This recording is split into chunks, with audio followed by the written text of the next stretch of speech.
Friends, आज का हमारा टॉपिक है सेल्फ एनर्जी। लास्ट लेक्चर्स के अंदर हमने जो एनर्जी की बात की थी, पोटेंशियल एनर्जी की, वो हमने पॉइंट चार्जेस की थी कि पॉइंट चार्जेस के बीच में कितना इंटरेक्शन एनर्जी है।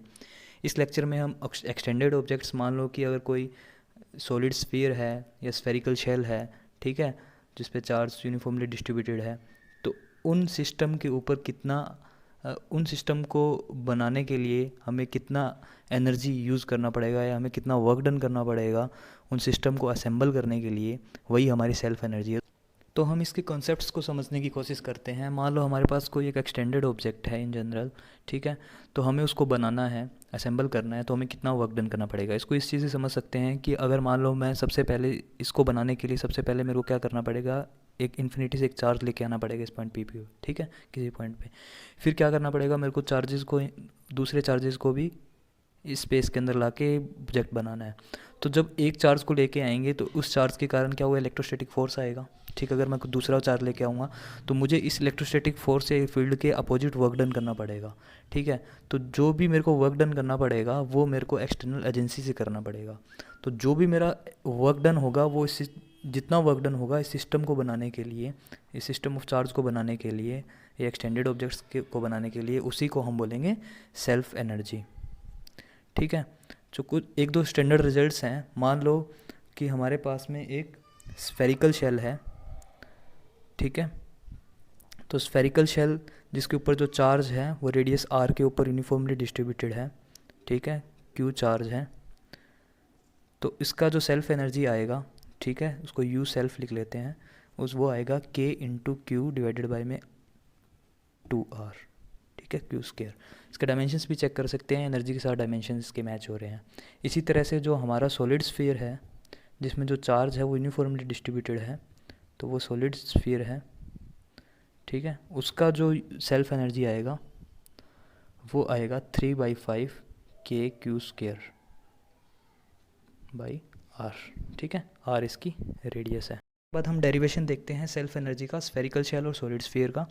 तो हमने स्टैंडर्ड रिजल्ट्स तो इनके देख ही लिए। तो डेरिवेशन करने से पहले एक छोटी सी चीज़ कि अगर हमारे पास स्पेस के अंदर पॉइंट चार्ज क्यू है, ठीक है, तो एक पॉइंट पी के ऊपर हमें अगर क्यू नोट चार्ज को लेकर आना है तो हमें कितना वर्क डन करना पड़ेगा कि जो भी पोटेंशियल एट पॉइंट पी है वी पी, उसको मैं टेस्ट चार्ज से मल्टीप्लाई कर दूंगा तो हमें उतना वर्क डन करना पड़ेगा। ये कंसेप्ट हमें पता है प्रीवियस लेक्चर से।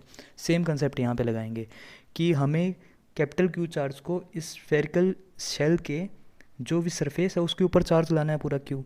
तो मुझे स्फेरिकल शेल पे जो भी चार्ज हो, जो भी पोटेंशियल होगा वी, उसको मैं जो भी मैं चार्ज लेके आ रहा हूँ डी क्यू चार्ज, उससे मल्टीप्लाई कर दूंगा तो हमारा कितना आ जाएगा, उतना डी डब्ल्यू वर्क डन हमें करना पड़ेगा।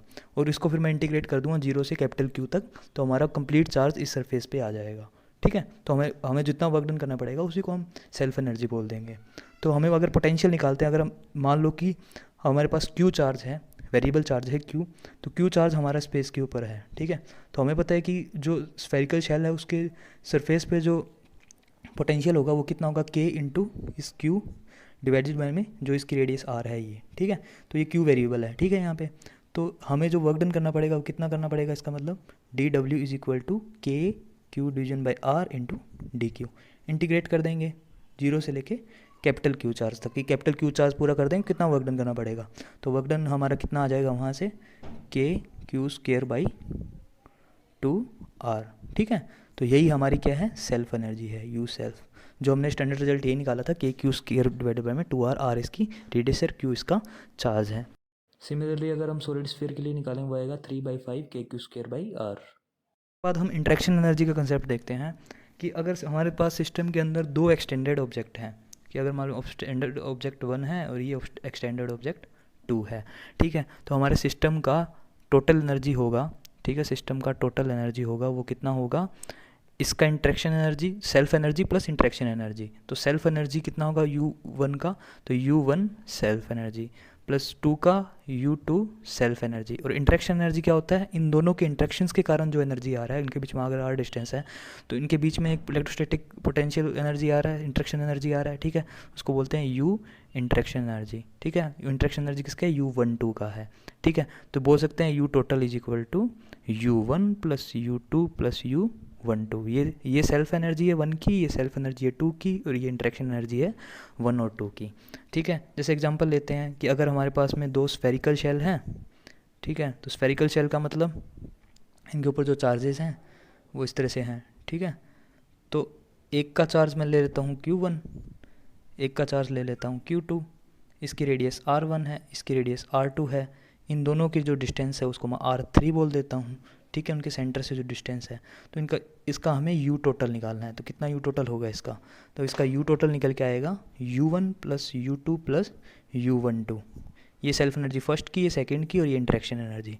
ठीक है, तो वो U1 कितना आएगा, K इंटू इसका चार्ज Q1 डिवाइडेड बाई में 2 इंटू रेडियस R1 प्लस इसका स्टैंडर्ड रिजल्ट्स के हिसाब से KQ2 डिवीजन बाई में 2R2। तो ये स्टैंडर्ड रिजल्ट्स हैं दोनों। ठीक है, प्लस इंटरेक्शन एनर्जी, इन दोनों की इंटरेक्शन एनर्जी, तो K इंटू इन दोनों की जो इंटरेक्शन एनर्जी होगी वो कितनी होगी, Q1 Q2 डिवीजन बाई में इन दोनों के बीच की डिस्टेंस कितनी है, R3।